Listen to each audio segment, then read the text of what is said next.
Hi guys, so today I will be making kheer, which is an Indian dessert. However, if I had to translate it in English, then it would be the equivalent of rice pudding. It's a dessert that you can eat honestly at any time. There's no specific occasion dedicated to it, so you could eat it all year round, whether on festivals, birthdays, celebrations. It's really easy. It's just mainly of like a mixture of rice and milk, and it's just really sweet. So I'm going to go through all the steps and ingredients needed in order to make it. Okay, so first I'm going to go over the ingredients that you need in order to make it. It's a very basic dessert with not a lot of ingredients.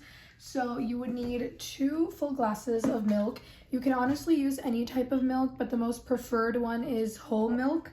And then half a cup of white rice, which you can wash and use.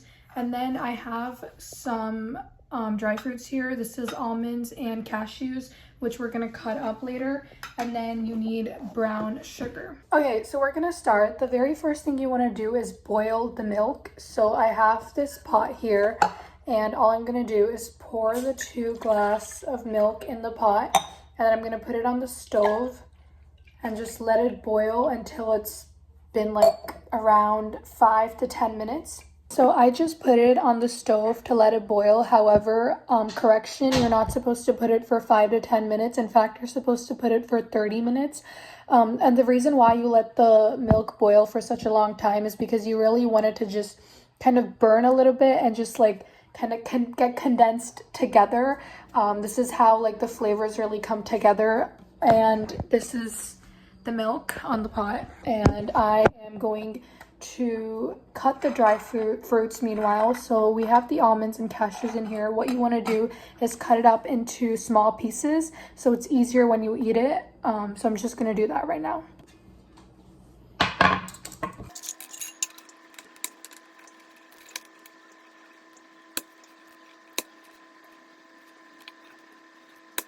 So now that the dry fruits are cut and the milk is boiling on the stove, the next step would be to wash the white rice.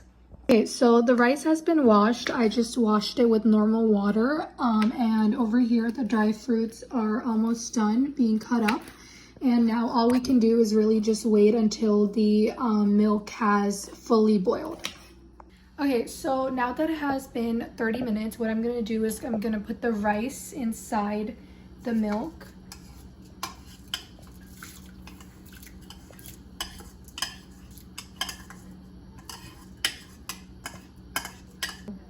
Okay, so now you just wanna stir it properly. As you can see, the milk, because we've kept it boiling for such a long time, it begins to thicken up, which is the whole point of the dessert, where it's like thick and it's more condensed. So just make sure to stir it well. Okay, so as you can see that this is a pretty like long process in terms of cooking and letting it boil. However, there are not a lot of ingredients and there's not much you have to do in terms of like actually doing stuff. A lot of it is just letting the milk and the rice boil and nicely cook together. Another key tip is to keep stirring it in that 45 minutes that you're gonna leave it to boil. You just wanna make sure that every time that the milk starts boiling up, you wanna mix it and just make sure that you're stirring it well. Kheer is a traditional Indian rice pudding that has been part of my family's culture for generations. It originally comes from the Indian subcontinent, where rice grows easily in the warm monsoon climate and dairy plays an important role in daily life and religious traditions. In my family, kheer is usually made for celebrations because it symbolizes purity, blessings, and togetherness.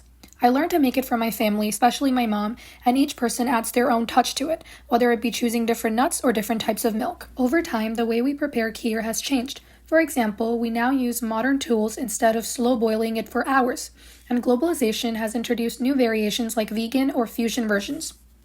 Okay, so now that it has been 45 minutes, and as you can see, the rice has thickened up and it has been boiled perfectly now, what you want to do is you want to put in your nuts.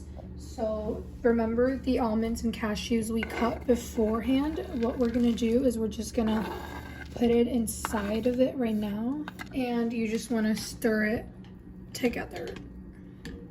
Okay, so the last and the final step is to leave it boiling for another 15 minutes. And that's it, and we're gonna be done. So let's just wait the last stretch of 15 minutes. Okay, it has been 15 minutes, and now the last and final step would be to add in your brown sugar. You can use any type of sugar you would like, but brown sugar is the preferred one because that's what we've been using in our family for a really long time. Because it's a dessert and it's meant to be really sweet, you're gonna put in lots and lots of sugar. I think this is like more than 5 or 6 spoonfuls, but this is like completely preferred to taste depending on how sweet you like it. That's it, you just stir it and your kheer is done.